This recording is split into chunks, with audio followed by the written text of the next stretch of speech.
सहकारी साखर कारखान्याचे सन्माननीय सभासद बंधू, कामगार, अधिकारी, एमडी, केन डेव्हलपमेंट ऑफिसर, ॲग्रिकल्चर ऑफिसर, सर्व स्टाफ, पत्रकार मित्र, बंधू भगिनींनो, माझ्या तरुण मित्रांनो, उशीर झाला त्याबद्दल दिलगिरी व्यक्त करतो. कारण आज सकाळी छत्रपती सहकारी साखर कारखान्यावर 11 वाजता AI म्हणजेच आर्टिफिशियल इंटेलिजन्स म्हणजेच कृत्रिम बुद्धिमत्ता मराठीमध्ये झाला त्याचा शब्द, त्याचा परिसंवाद घेतलेला होता. थोडंसं आपण त्याच्यामध्ये एक कृषी प्रदर्शन घेतलेलं होतं आणि ॲग्रिकल्चर डेव्हलपमेंट ट्रस्ट, नंतर कृषी विभाग, नंतर तुमचं कृषी विज्ञान केंद्र, त्याच्यानंतर अनेक वेगवेगळ्या कंपन्या, विशेषतः जैन इरिगेशन, अशा खूप कंपन्या, वेगवेगळे यंत्र जी आता अवजारं आलेली आहेत, यांत्रिक अवजारं, त्याच्या वेगवेगळ्या कंपन्या, हार्वेस्टर, ते त्याच्या संदर्भातल्या कंपन्या, ट्रॅक्टरच्या संदर्भातल्या कंपन्या, असं खूप. आणि कुठलं तणनाशक वापरल्यानंतर, कुठलं खतं वापरल्यानंतर तुमचं टनेज वाढेल, तुमची रिकव्हरी वाढेल, तुमचं एकंदरीत पिकाची गुणवत्ता वाढेल, अशा अनेक बाबी तिथं आपण ठेवलेल्या होत्या आणि काहींचं मार्गदर्शन ठेवलं होतं. तिथं बराच उशीर झाला, कार्यक्रम 1 तास लांबला आणि त्याच्यावर पुढचे सगळेच कार्यक्रम डिले होत आहेत. इथं आल्यानंतर खरं तर आज गणरायाचं आगमन झालं.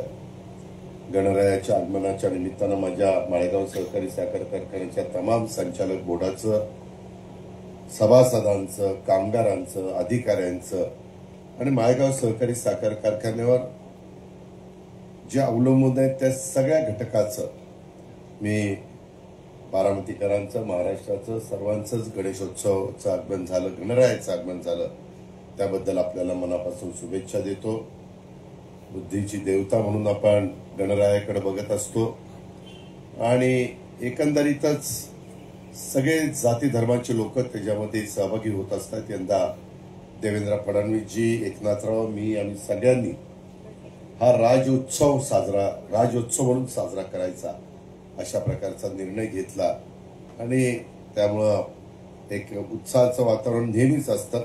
परंतु आता शासनाची पण त्याला साथ मिळाली, त्याच्यामध्ये अधिकच सगळ्या माझ्या गणेशप्रेमींचा आनंद द्विगुणित झालेला आहे. आज आता शाश्वत ऊस उत्पादक वाढ समितीच्या बद्दल नितीनने सांगितलं. तुम्ही आम्हाला सगळ्यांना खूप मोठ्या विश्वासाने 5 वर्षाच्या करता माळेगाव सहकारी साखर कारखान्याला निवडून दिलं, त्याबद्दल मी आपल्याला सगळ्यांना मनापासून धन्यवाद देतो. आपल्या पोटनियमाप्रमाणे 21 पैकी कुणी डायरेक्टर निवडून आला तर तो चेअरमन होऊ शकतो आणि मी आधीच जाहीर केलेलं होतं. मी इतके दिवस तुमचा सभासद नव्हतो, परंतु मागच्या मिटिंगला मी दत्तवाळ्याकडनं 1 एकर जमीन घेतली आणि मी तुमचा सभासद झालो. त्याच्यावर आणखीन आपल्याला कुठली आता अडचण राहिलेली नाहीये.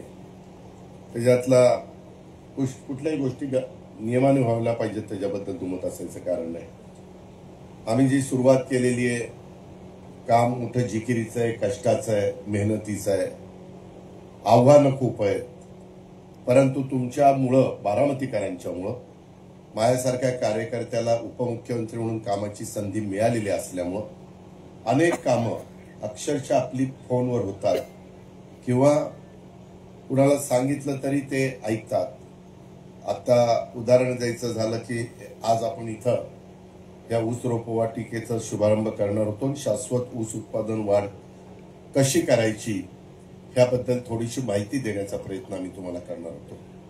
तर इथं 2 ट्रान्सफॉर्मर, 1 ट्रान्सफॉर्मर होता, तो बाजूला करण्याच्या करता आपल्या लोकांनी एक टेंडर मागवलेलं होतं. 3.5 लाखाचं होतं,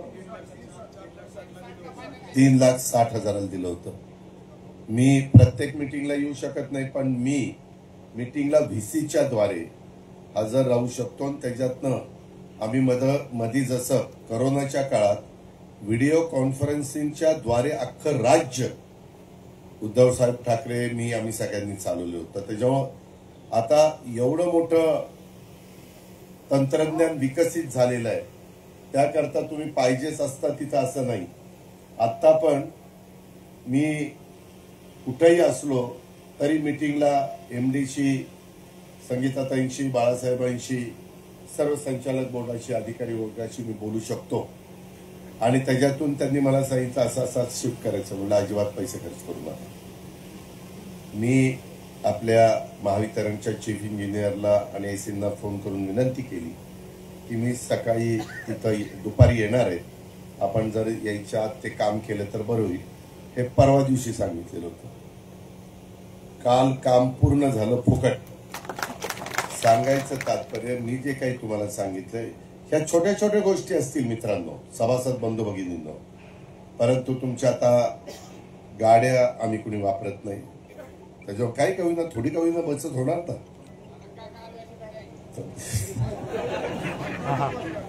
तू अविनाश तसं सांगितलं तर संगीताताई माझ्यावर नाराज होईल. ती म्हणाल चांगली मी पुण्याला निघाले होते दादामुळे माझं पुणे वाचलं. त्याच्यामध्ये तसं नाही झालं. ते मागे मिठाई घेतली होती. काका हलवाई पण परवा कुठल्या तरी कामाला आले होते आणि त्यांनी मला सांगितलं की दादा आम्हीच तुम्हाला दरवर्षी मिठाई देतो, कसली काय. मी विचारलं, म्हणले ह्या वेळेस घ्या. म्हणलं केवढ्याला देणार आहे? म्हणले 250ला. मी म्हणलं काय? म्हणले हो 250ला. आणि नंतर त्यांनी गेल्यावर दिलेलं होतं 255. मग मी नंतर त्यांच्या मुलाचा दुसऱ्या दिवशी फोन आला, दादा चिडू नका. म्हटलं काय झालं? दादा नाराज होऊ नका, वडिलांची चूक झाली. म्हटलं झालं काय? ते म्हणले राव तुम्ही त्यांना 250 म्हणल्याने लगेच हो म्हणले, परंतु गेल्या वेळेसच 255 होते आणि आता तर सगळी महागाई म्हणजे काही कमी वाढलेली आहे. साखरेचे दर वाढलेले आहेत आणि मिठाईला साखर तर लागते. आणि म्हणले अशी पंचायत झाली, परंतु आता काय करता? म्हणलं हे बघ तुझ्या बापाने मला शब्द दिला, तू मला काही तसलं सांगू नको. त्याने इतकं काकुळतीला नाही दादा आता तुम्हीच बघा बाबा. बाप छोटी आहे पण तो म्हणला ठीक आहे आता तुम्ही सांगाल तसं, पण माझं किमान नो प्रॉफिट नो लॉस दिलं तरी चालेल, माझं नुकसान होऊन देऊ नका. ते बघतो आता काय करायचं. पण अशा पद्धतीने छोट्या छोट्या गोष्टी असतात किंवा मोठी पण कामं असताना मी त्यांना सांगतो की मी तुझं काम हे इथं आम्हाला रिझनेबल दरात दे. आता बोर्डात सगळेच आमचे संचालक बोर्ड तिथं असतं आणि मग नाही तुला इथं काही परवडलं तर पुढं कुठं तरी मी तुझा फायदा करून देईन. आता बरीच जबाबदारी आमच्यावर आहे असं करून देखील काही जण प्रतिसाद देतात. कारण हा व्यवसाय असा आहे की फार काटकसरीनं व्यवसाय करावा लागतो. अनेक गोष्टी आहेत. आता आम्ही जे काही आपली माळेगाव शैक्षणिक संकुल आहे, मी तर जनरल बॉडीला मी तुम्हाला सांगणार आहे, पण आताही तुम्ही काही सन्माननीय महत्वाचे सभासद आहातच. सगळेच सभासद महत्वाचे असतात आणि त्याच्यामध्ये तिथंही बऱ्याच चुका आहेत. बरं म्हणजे शैक्षणिक संस्था शैक्षणिक दृष्टिकोनातून चालवत असायला पाहिजे, परंतु कितीतरी जणांचं तिथं क्वालिफिकेशन चुकीचं आहे. बोगस सर्टिफिकेट दिले, शिक्षण त्यांचं तिथं झालं नाही, वशिल्याने तिथं बसले, हे बरोबर नाही.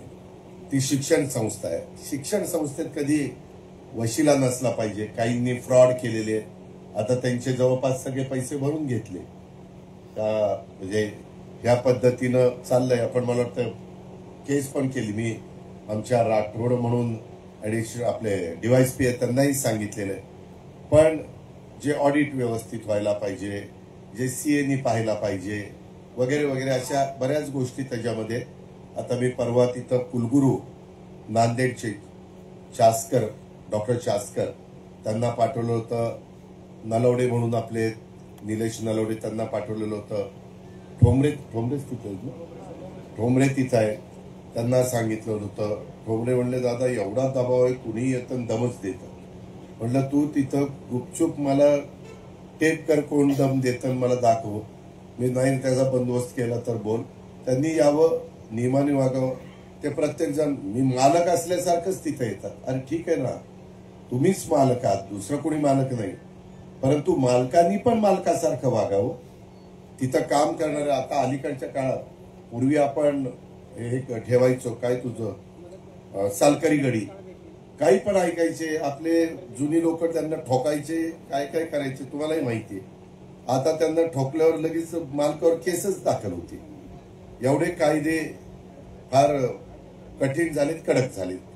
आणि त्यामुळं आपण पण समोरच्याला रिस्पेक्ट दिला पाहिजे आणि समोरच्यानी पण ज्याच्या समोर गेलाय त्याला रिस्पेक्ट दिला पाहिजे. अशा गोष्टी आपल्याला कराव्या लागतात. मित्रांनो, तुम्हाला गंमत वाटेल, इथं एमडी मागे आहेत. ह्याच्या आधी खूप काही काही गोष्टी आता काही मला बोलता येत नाही, परंतु मला एकदा एमडीने सांगितलं, दादा हे अमकं अमकं काम आपलं होणार आहे, पण त्या कामाच्या करता काही वजन ठेवावं लागेल. म्हणलं किती वजन ठेवायचं? म्हणले त्यांनी एवढे मागितले, लाख, बरोबर ना, एवढे. हा, आणि ते झालं तर आपल्याला किती कोटी मिळणार होते? 3 कोटी वर 3 कोटी असं काहीतरी लाख. ते आपले ते ह्याची डोक्यावर टांगती तलवार होती इन्कम टॅक्सची. आणि त्याच्यात तुम्हाला गंमत वाटेल, इन्कम टॅक्सच्या मध्ये जवळपास आपल्याला 244 कोटी रुपयाचा रिलीफ मिळाला. किती? 244. आणि त्याच्यामध्ये आपण भरलेले पैसे 3 कोटी आणि त्याचं व्याज हेही आता आपल्याला परत मिळणार आहे. मी जास्त का सांगत नाही, हे असं सगळं सांगितलं की तुमची भावाची अपेक्षा अशी वाढत झाली आता काय. तसं नाहीये. मागच्या बऱ्याच गोष्टी कसे कसे कुणी भाव काढले हे मी बघितलं. मी तर आता काय, माझीच माणसं, माझेच दात आणि माझीच ओठ, मी कुणाला बोलायचं. मी आर्थिक, तुम्ही बघता, मी राज्याचा अर्थसंकल्प किंवा आर्थिक जबाबदारी सांभाळतो, त्याच्यावर आर्थिक शिस्त पाहिजे. कालच मी सोमेश्वर कारखान्याच्या चेअरमनला काही कारणानिमित्त बोलवलं होतं. आज सकाळी छत्रपतीच्या चेअरमनला बोलवलेलं होतं. आणि आम्ही हे सगळं बघत असतो, कारण तुम्ही आज असाल उद्या नसाल, पण हे वैभव कायमचं राहणार आहे. जे शेंबेकर साहेबांनी लावलंय, जे जाधवराव साहेबांनी लावलंय, जे मुळकरांनी लावलंय, अनेकांनी, मी सगळ्यांची नावं घेत बसत नाही, अनेक मान्यवरांनी लावलेले आहेत. तावरे आहेत, जगताप आहेत, सगळे. आणि त्याच्यामुळं हे करण्याच्या करता आता मी आतमधली सगळी ती जुनी गोडाऊन सगळे पाडून टाकतोय. एकच तिथं गोडाऊन 3 लाख पोत्याचं, 3 लाखच ना, नाही 3 लाख, कारण आपल्याला डिस्टलरीला जागा पाहिजे. परवा, आणि माझी कामाची पद्धत कशी तुम्हाला माहितीये, मी एका आर्किटेक्टला विचारत नाही, एकाला विचारतो, दुसऱ्याला, तिसऱ्याला, चौथ्याला, आणि मग चौघांचं ऐकल्यानंतर बाबा आता काय निर्णय आपण घेतला पाहिजे असा निर्णय मी घेत असतो. तुमचं एससी स्टँड असेल, तुमचं काय ते आयुर्वेदिक कॉलेज असेल, मेडिकल कॉलेज, तुमचा पुण्यश्लोक अहिल्यादेवी होळकर मेडिकल कॉलेज असेल, कुठल्याही ज्या इमारती, तुमची पंचायत समितीची इमारत असेल, कारण 4-5 लोकांना दाखवलं तर त्या तुमचं ते डुबलला सांगितलं, डुबलचा फोन आला का बाबूराव, ते फाट्याचं सांगितलंय तिथं. काल मी आज इथं येणार तरी बाबूराव काल देवगिरीला. अरे म्हणलं थांबा ना, काय 5 तास यायचंय, 5 तास जायचंय, पावसा पाण्याचं आपलं शांत, आता वय झालंय आपलं शांत, इथं जरा थांबावं, आल्यावर तिथं कागद द्यावा. तर त्या प्रकारे फार काही तिकडे यायच्या भानगडीत पण अहो चांगलं आहे, परंतु ते तुम्ही त्याची काळजी घेतली तर ते आणखीन चांगलं नाही. ते 85-90 पर्यंत चांगलं नाही. आम्हाला 100 पर्यंत तुम्हाला बघायचं, आणि तुम्हाला बघायचं असल्यामुळे आम्ही पण तिथपर्यंत टिकलो पाहिजे. तर ह्या पद्धतीनं ह्याच्यातला गमतीचा भाग जाऊ द्या, पण या प्रकारे आपण पुढे चाललेलं. खूप काही गोष्टी त्याच्यामध्ये करायच्या. इथं मागं ट्रिमिक्स पण आपण करायचं ठरवलेलं आहे. पूर्वीचं गॅरेज काढलेलं आहे, तिथंही काही भिंती काढायच्या होत्या, त्या तशाच ठेवलेल्या होत्या, कधी पडल्या असत्या तर. कारण मला कुठलीही गोष्ट निर्मळ, स्वच्छ, नीटनेटकी, आणि मी एमडीला पण सांगितलेलं आहे, आज तुम्हालाही सगळ्यांना सांगतो, आज जो का अधिकारी कर्मचारी आहे त्यांनी नीटच काम, ड्युटीवर येताना वेळेत यायचं, वेळेमध्ये जायचं. त्या मध्येच जर त्यांनी कुठल्या गोष्टी केल्या, मी अमक्याच्या वशिल्याने आलो, दादांनी मला लावलंय, कोण मला करताय काय, मी मोठ्याचा आहे, मोठा नाही छोटा नाही, सगळ्यांनी कारखान्याचा कामगार म्हणून, अधिकारी म्हणून तिथं काम केलं पाहिजे. उगीच इकडं तिकडं वेळ घालवता कामा नये. जो घालवायचा तो कारखान्याच्या भल्या करता. ते जर चांगलं चाललं तर त्यांनाही बोनस मिळेल, माझ्या सभासदांनाही भाव चांगला मिळेल आणि आर्थिक सुबत्ता देखील ह्या परिसरामध्ये येण्याच्या करता मदत होईल. मित्रांनो, आज रोपवाटिकेच्या निमित्ताने ही 2 एकर जागा ही आपण शाश्वत ऊस रोपवाटिकेच्या करता दिली. काही नवीन नवीन मशिनरी आणलेली आहे. मला थोडासा उशीर झाला. मी पण माझा 70 एकर ऊस 265 आणि 86-032 ची माझी लागण चाललेली आणि संपूर्ण एआयचा वापर मी करतोय. कारण मी ज्यावेळेस सभासदांना सांगणार त्यावेळेस समजा उत्तमरावनी, जेपीनी किंवा प्रकाशरावनी विचारलं, दादा तुम्ही लावलंय का, तर मला सांगता आलं पाहिजे हो मी लावलंय. तिथं या बघा. कारण आपण नुसतं दुसऱ्याला सल्ला देऊन उपयोग नाही, आपण पण स्वतः लावलं पाहिजे. माझी परिस्थिती बरी असल्यामुळे मी 70 एकर यावेळेस लागण केलेली आहे आणि ह्याच 2 ह्याच्यात इतकी सुंदर लागण आली. मी आज बघत होतो, त्यांनी मला लॅपटॉपवर दाखवलं की याला पाणी किती पाहिजे, याला कुठलं खत पाहिजे, NPK मध्ये काय कमी आहे, काय जास्त आहे. इव्हन त्या जमिनीमध्ये एका ठिकाणी थोडीशी कीड आलेली होती. ते लगेचच माझे 4 ते 5 लोकांना ते कॉम्प्युटर फीडबॅक देतो एआयचा आणि त्याच्यामध्ये ते मग ते बेनके माझे एक आहेत अधिकारी, अजून वेगवेगळे लोक आहेत, इव्हन नलवड्यांच्याकडे पण ते येत असतात आणि त्याच्यात एका ठिकाणी कीड आली. आता कीड आल्यानंतर अख्ख्या तुमच्या प्लॉटला औषध मारण्याची गरज नाही. ते जिथं आली ते दाखवत आहे आणि तेवढंच औषध तिथं मारायचं की ती कीड कंट्रोलमध्ये होती. कीड कंट्रोल पण झाली. आपण काय केलं असतं, ती कीड बघून अख्खा 2 एकर, 5 एकर, 3 एकर, अर्धा एकर जो काही शेतकऱ्याची एकंदरीत परिस्थिती आहे त्या पद्धतीनं मारलं असतं आणि मग ते औषध बाकीचं वाया गेलं असतं.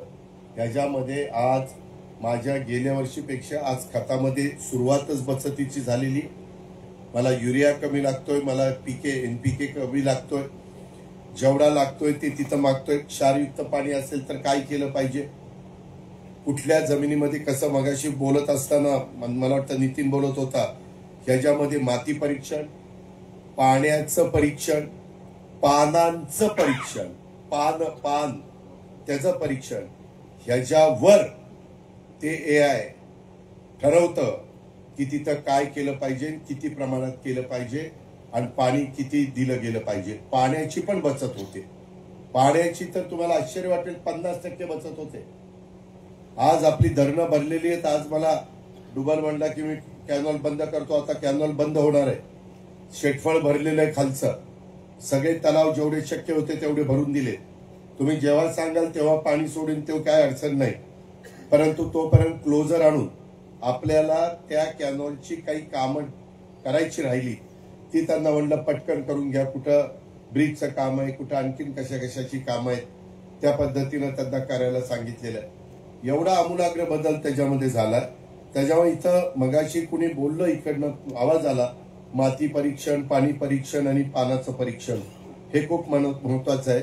आपण आता माळेगाव सहकारी साखर कारखान्यात क्षारपाट जमिनी सुधारण्याचा कार्यक्रम हातामध्ये घेतला. कारण काय झालं, आपला नदीकाठ नीरा नदीचा त्या दोन्ही बाजूला तिकडं फलटण पण इकडं आपल्या पण पाणी देऊन देऊन देऊन जमिनी झाल्यात खराब, क्षारपट झालेले, त्याला मीठ फुटतंय आणि त्याच्यामुळं तिथं आता हे टेक्निक वापरलं तर त्या जमिनी सुधारायला मदत होते. मी चाऱ्या साफ करण्याच्या करता पण तुम्हाला शब्द दिला, मी टप्प्याटप्प्याने त्याच्यामध्ये जातोय. फक्त चाऱ्या साफ करताना तुमच्या पायपा बिपा असतील तर ते आधीच चाऱ्या मशीन यायच्या आत तेवढ्या पुरतं काढून घ्या, नंतर पुन्हा क्रॉसिंग करा. त्याच्याबद्दल माझं दुमत नाही, पण तुम्ही नाही काढलं तर तुमच्या पायपासकट चाऱ्या साफ होतील. त्याच्यामुळे आपण शहाणं बना. त्याच्यामध्ये आपण पानंद रस्त्याच्या संदर्भामध्ये देखील यंदा कार्यक्रम हातामध्ये घेतलेला आहे. आज इथं आपण जे काही करतोय, अवसरे बंधू आपल्या पंढऱ्याचेच आहेत, त्यांना आपण इथलं काम, तो डोळा आपण काढतोय, ते मधला बाकीचा घर हे त्यांना दिलेला आहे आणि तो डोळा आपण तिथं लावतोय. ते पाठीमागे तुम्ही गेला तर तो तुम्हाला बघायला मिळेल. तो एका मशीन मध्ये टाकायचा, काय करायचं काय नाही. मला वाटतं मी मागाशी लोक मला बरीच निवेदन देत होते, पण नितीनने कदाचित ते सांगितलं असेल, अतिशय सायंटिफिक रित्या आपण ह्या गोष्टी करतोय. आपल्या उशाजवळ कृषी विज्ञान केंद्र आहे. आता महाराष्ट्रातली लोक, परवा मी वर्ध्याला होतो, नागपूरला होतो, रणजित कांबळे माजी मंत्री माझ्यावर होता, माझाच राज्यमंत्री होता.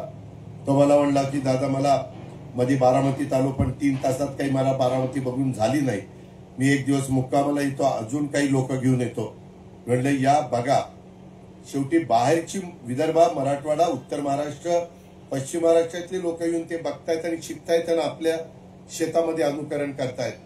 मित्रांनो, हा गेम चेंजर प्रोजेक्ट आहे. खोटं सांगत नाही. आपल्या पूर्वी गुळ काढला, आपल्या वडीलधाऱ्यांनी सगळ्या काही गोष्टी केल्या, मग साखर कारखाना काढला. तो किती कॅपॅसिटीचा होता तुम्हाला माहिती आहे. आता तो 9,000 टनापर्यंत आपला गेलेला आहे. आपले नवीन नवीन आव्हान आहे. साखरेचे दर आता जरा बरे झालेले, परंतु त्याच्यात चढ उतार होत आहेत. कदाचित सणावारीमुळे पण ते असेल. आता आपला गणेशोत्सव 10 दिवसांनी संपल्यानंतर पुढं नवरात्र आहे. नवरात्र झाल्यावर मला वाटतं 2 तारखेला दसरा आहे, ऑक्टोबरला, त्याच्यानंतर दिवाळी आहे. असे सगळे सण आहेत आणि त्याच्यामुळे इतर पण वेगवेगळे सण आहेत. परंतु या सणाच्या निमित्तानं गोडधोड करून आपण खात असतो. ही परंपरा आहे. त्याच्यातून एक आपलेपणा निर्माण होतो, परिवार एकत्र येतो. ह्या सगळ्या गोष्टी आपल्याला करायच्या. आणि हे करत असताना आम्ही ज्यावेळेस तुम्हाला सांगतोय, ड्रीप केल्याशिवाय एआयचा वापर तुम्हाला करता येत नाही. ड्रीपचे पैसे राज्य सरकारचे मी दिलेले आहे. केंद्राचे पैसे आलेले नाहीयेत. ते आम्ही शिवराजसिंह चौहान केंद्रीय कृषी मंत्र्यांना सांगितलेले. ते म्हणले लवकरच मी ते पैसे पाठवतो. त्याच्यावर त्या योजनांचा फायदा हे माझ्या शेतकऱ्यांनी घेतला पाहिजे. त्याच्यामध्ये 5.5x2 वर तुम्ही जर ऊसाची लागण करणार असाल, रोप लावणार असाल, तर तुम्हाला साधारण 4,500 रुपये लागतात. तुम्ही 5x1.5 लावणार असाल, काही जण 5x1.5 लावतात, तर त्यांना 5,000 रुपये लागतात. साधारण 1 एकरामध्ये आपण 70 एकराचं रोप हे मल्टिप्लाय करून तयार करतो. आणि जर बेणे म्हणजे अशा पद्धतीने केलं तर, नाहीतर नेहमीच्या पद्धतीने केलं तर 1 एकरामध्ये 40 एकर म्हणजे एका गुंठ्याला 1 एकर असं ते तयार होतं. 3 वर्षात बेणं बदललंच पाहिजे. मी अलीकडे महाराष्ट्रात सगळीकडे सांगतो, 5 अजिबात जाळू नका.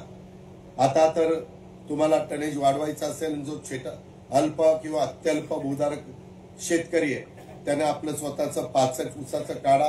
टनेज वाढतंय, त्याच्यामध्ये 4-5 टनांनी ऊस वाढतोय. अशा वेगवेगळ्या बाबी त्याच्यामध्ये आहे.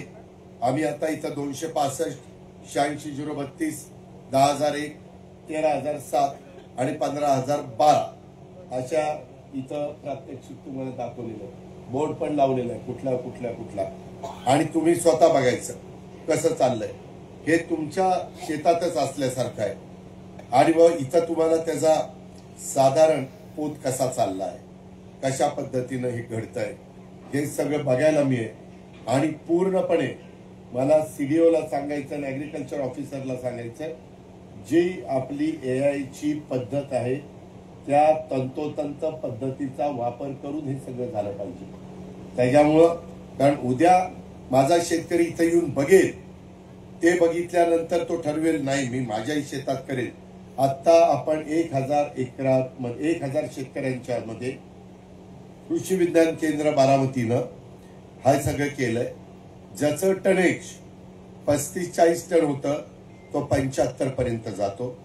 ज्याचं 70-75 होतं तो 100 पर्यंत जातो. जो 90-95 पर्यंत होता तो साधारण 140 टनापर्यंत जातो. एवढा त्याच्यामध्ये फरक आहे. आम्ही पीडीसीसी बँक, सातारा जिल्हा बँक ह्या दोघांनी पण त्याच्याकरता तरतूद केलेली आहे लोनची. आता तुम्हाला शेतकऱ्यांनी समजा तुम्हाला 1 हेक्टरला 25,000 बरोबर आहे, तर त्याच्यामध्ये 9,000 शेतकऱ्यांनी भरायचे. व्हीएसआय 9,250 देणार आणि कारखाना 6,750 देणार. असं ते 25,000 रुपयाचं आपण गणित जुळवलेलं आहे. ह्यामध्ये आपण शेतकऱ्यांना आव्हान केलं, एआयचा वापर करा. तर 136 माझ्या माळेगाव सहकारी साखर कारखान्याच्या सभासदांनी सहभाग घेतलेला आहे. त्यामध्ये आता 5 सभासदांच्या शेतामध्ये आम्ही वेदर स्टेशन बसवलेली आहेत आणि ह्या पद्धतीनं आपण स्टेप बाय स्टेप पुढे चाललेलो. त्याच्यामुळं ह्याच्यात 1000 एकरावर जे ट्रायल घेतली त्याच्यात खताची बचत झाली 40%, पाण्याची बचत झाली 50%. आज त्यांचे ऊस जाऊन बघा, त्यांचे रिकव्हरी वाढते. रिकव्हरी वाढल्यावर आपोआप आपलं साखर जास्त निघेल. साखर जास्त निघाली की आपल्याला भाव जास्त मिळायला मदत होईल. आपल्याला अडसाली ऊसाला समजा जुलैमध्ये लागण केली तर पार जुलै 12 1 ऑगस्ट आहे का 15 जुलै?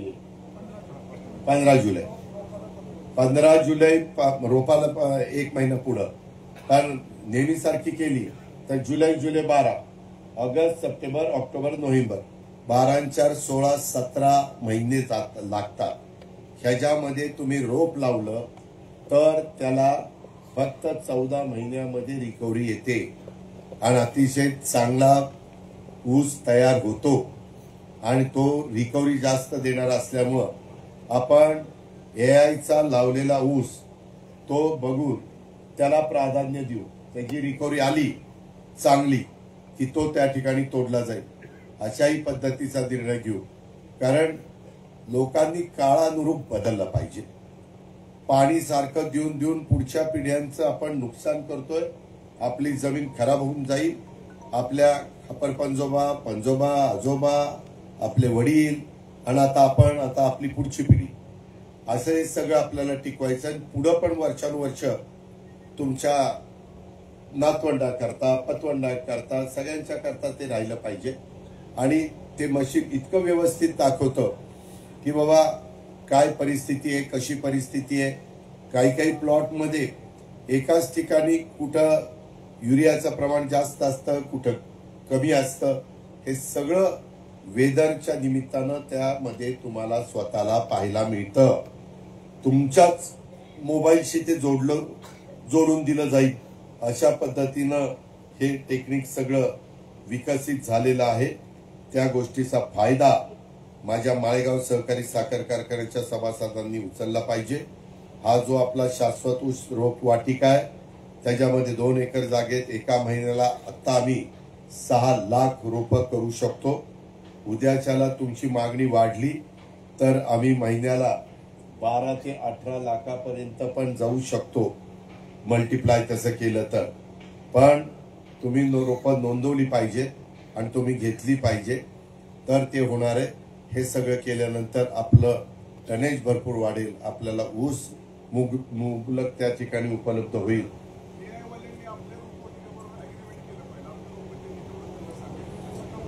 त्यांचं कंपल्शन असलं तरी त्यांना कळलं की तुम्ही त्यांच्यासारखं तंतोतंत करता तर ते ऐकतील. त्याच्यामध्ये नितीन तू प्रमोद नलवडेंना सांग आणि त्यांच्या टीमला सांग तिथं काहीतरी जाधव एक आहेत नंतर. हा बरोबर आहे. पण ते सगळे त्यांनी पण एकदा इथं यावं, यांनी बघावं. आपली लोक डायरेक्टर कोईम्बतूरला त्यांच्या खर्चानी गेलेले होते. भगत आबा कारखान्याची गाडी नेली नव्हती. कारखान्याच्या वाउचर खर्चाचं कुठलंही आमका भत्ता, फलाना भत्ता, जेवणाचा भत्ता, हॉटेलचा भत्ता काही टाकलेलं नव्हतं.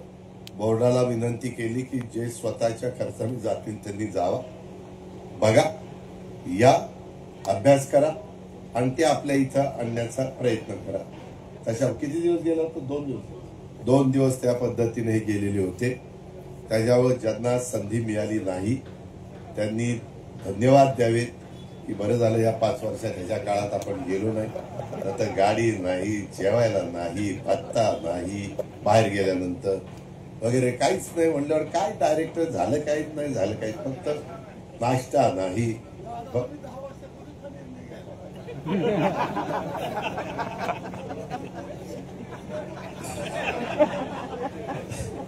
तर त्याच्यामध्ये ऐका, त्याच्यात आपल्याला बरेच रस्ते पण खूप करायचे. मी तुम्हाला ते सांगितलेलं आहे. एक रस्त्यांची पण कामं आम्ही हातामध्ये घेतोय.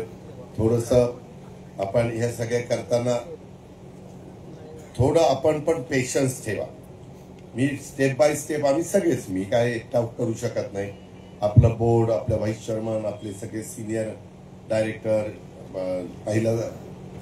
पहिल्या टर्मला आलेले निवडून डायरेक्टर, आपले MD, बाकीचे सगळे अधिकारी, ह्या सगळ्यांनी, कारण अधिकाऱ्यांनाही कळलं की साधारण काय लागतंय. अजून त्याच्यात थोड्या रुळायला काही वेळ लागेल, परंतु ते त्यांना करावं लागेल. मी आज ह्याला पण गेलो होतो आपल्या छत्रपतीला, तिथंही 90 दिवस झाले. तिथं पण पहिल्यापेक्षा बरंच कामकाज चांगलं चाललेलं आहे. त्यांच्याही अडचणी आपण दूर करून देतो. त्यांचं ते डोरलेवाडीचं हायस्कूलचा प्रश्न होता, ते टीव्हीला सगळं चाललेलं होतं, त्याला पण आपण डोरलेवाडीत माझ्या आधी पवारसाहेब तिथं जाऊन त्यांनी सांगितलेलं होतं की मी बांधून देतो. मी आता त्यांना ठराव करायला सांगितले. 28 तारखेला त्यांची GB आहे, ती रयत शिक्षण संस्थेला देऊन टाका. 2 एकर 1 गुंठा जागा, आणि रयतला सांगितलं ती तुम्ही ताब्यात घ्या. साहेबांनी 3 कोटीचा चेक रयतकडे दिलेला आहे. अजून रयतला 1 कोटी घालायला सांगितले. 4 कोटीची वास्तू चांगली व्यवस्थित होईल. परंतु काही जण काय करतात, उगीच स्वतःचा मोठेपणा दाखवला, कुठंतरी आंदोलन वगैरे काय मला भेटणार नाही, ते भेटून आपण मार्ग काढू ना. पण आपले TV चॅनलवाले पण काय करतात, जरा कुणीतरी काहीतरी बारामतीच्या बद्दल काही वेगळं, आम्ही सहयोग सोसायटीच्या बाहेर बसणार, आम्ही गोविंद बागेच्या बाहेर बसणार. अरे ही शाळा कुणाची? तसा काही डायरेक्ट संबंध नाही. शासनाची शाळा आहे ती, छत्रपती शिक्षण संस्थेची शाळा, तसा अर्थार्थी काही संबंध आहे. पण एक आपण सगळीकडेच लक्ष देतो, आणि ह्यांनाही माहिती की ह्यांच्याशिवाय होणार नाही, त्याच्यावरती आमच्याच दारात येऊन बसतात. ती दुसऱ्याच्या तुमच्या दारात येत आहेत का? नाही येत. त्यांना माहिती आहे यांच्या दारात आलं 2 पाणी मिळतील, आपल्याला घेणं देणं. आमच्याकडे आल्यावर या बसा बसा बसा, हे करा ते करा, काय रे बाबा कसं रे बाबा.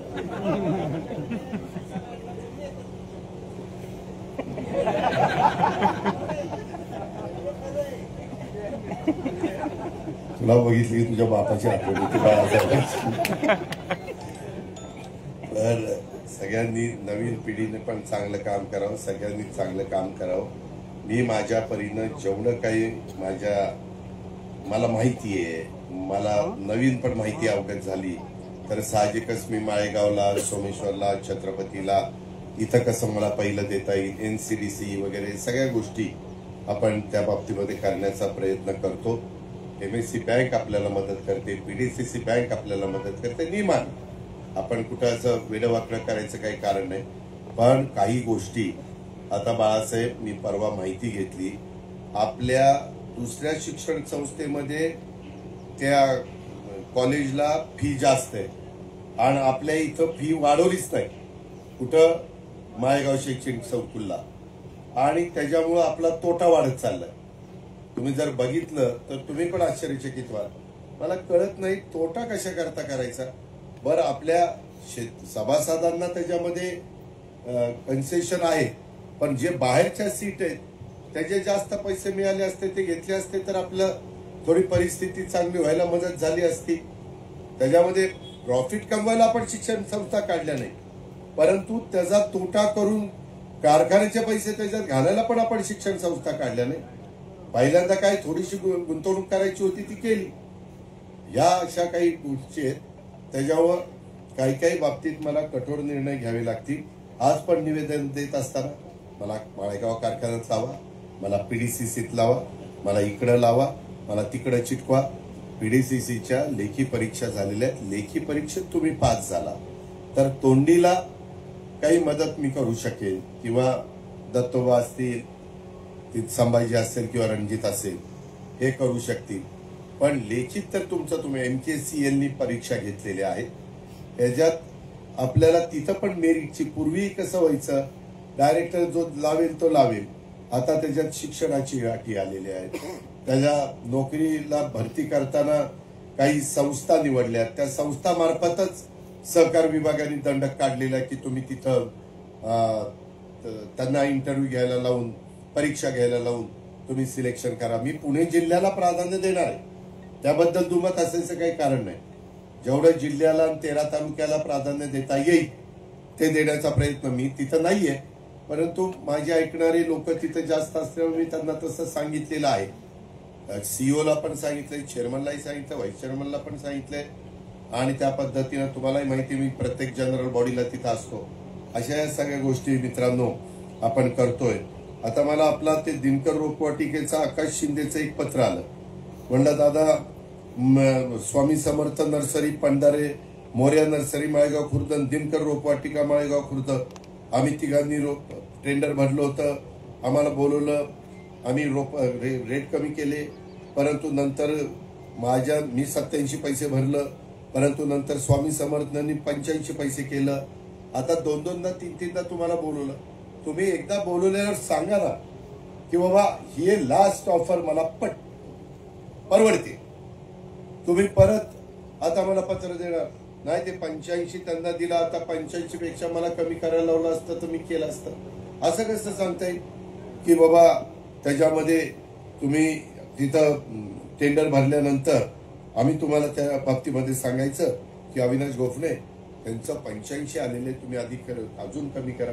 मग त्याला काही टेंडरला अर्थच राहणार नाही. आम्ही एवढंच तिथं बोलत असतो सगळे, कमीत कमी किती तुला परवडेल ते सांग आणि त्या पद्धतीनं आपण करू. असं ते सगळं आहे. त्याच्यामुळे मला इथल्याही सगळ्यांनी सांगितलं की लास्ट ऑफर 85 पैशाची होती. त्याच्यावर ते 85ला दिलं. इथून पुढे लक्षात ठेवा, तुम्ही सभासद असला नसला, टेंडर भरलं असलं तर तुम्हाला तिथं टेंडर पाहिजे असेल तर तुमचे जे आमचे नॉर्म्स ठेवलेले टेंडरमध्ये त्या नॉर्म्स प्रमाणे काम करण्याच्या करता जेवढं काही लोएस्ट तुम्हाला येता येईल तेवढं लोएस्ट या. आम्ही त्या पद्धतीनं त्याचं सिलेक्शन करू. पण ते नॉर्म्स मात्र त्या नॉर्म्समध्ये तुम्ही उतरला पाहिजे. ही पण गोष्ट आपण सगळ्यांनी या निमित्तानं ध्यानामध्ये घेतली पाहिजे. आणि या कृत्रिम बुद्धिमत्तेचा वापर, ह्या कृत्रिम बुद्धिमत्ता तंत्रज्ञानाचा वापर, एआयचा वापर केल्याशिवाय आपल्याला तरुणोपाय नाही. आहे त्या जमिनीतच तुम्हाला मला भाजीपाला जास्त वाढवावा लागेल. आहे त्या जमिनीतच आपल्याला टने जास्त वाढवावं लागेल. आहे त्या जमिनीत आपल्याला फळं चांगली जास्त क्वालिटीची आणावी लागतील. आता तुम्हाला आश्चर्य वाटेल, काही 20-20 एकर डाळिंब, काय डाळिंबात पैसा झाला. एकाने सांगितलं की दादा मला त्याच्यात कमीत कमी 6 कोटी रुपये होते. एकाने सांगितलं मला 22 कोटी रुपये होते. एवढा यंदा डाळिंबाला फारच रेट त्या ठिकाणी राहिले. केळीच्याही बाबतीमध्ये आमूलाग्र बदल होत आहेत. नेहमीची पिवळी केळी तशी आता निळी केळी आली. त्या प्रशांत काटेने लावली आता, हा सचिनने लावली केळी निळी ना, प्रशांतने लावली. हे काय म्हणत, अरे बाबा त्याची नेहमीची आहे. मी निळ्या कलरचं सांगतो, जावा ब्लू. अशा पद्धतीने या सगळ्या गोष्टी होत आहेत. माझी तुम्हाला विनंती आहे, काळानुरूप आपण बदललं पाहिजे. नवीन तंत्रज्ञानाचा वापर करून घेतला पाहिजे. नाहीतर आपल्या इथं जवळ असणारं तंत्रज्ञान अख्खं महाराष्ट्र घेऊन जाईल, अख्खा भारत देश घेऊन जाईल. आणि आपण त्यांनी अमेरिकन वगैरे वेगवेगळ्या कंपन्यांशी, मायक्रोसॉफ्ट आणि ह्यांच्याशी सगळ्यांशी कोलॅबरेशन केलेलं आहे. त्या कोलॅबरेशनचा फायदा जग घेत आहे, आपला भारत घेतोय. आपल्या इथं फार माळेगाव पर्यंत आणलेलं आहे. त्यावेळेस माळेगावच्या पण माझ्या शेतकऱ्यांनी, विलासराव, त्याचा फायदा घेतला पाहिजे. अशा पद्धतीनं माझी तुम्हाला सगळ्यांना हात जोडून विनंती आहे. त्या पद्धतीनं तुम्ही करा. आणि म्हणून हे सगळं आपण रोपवाटिका वगैरे, शाश्वत ऊस रोपवाटिका ही सगळी तयार केलेली आहे.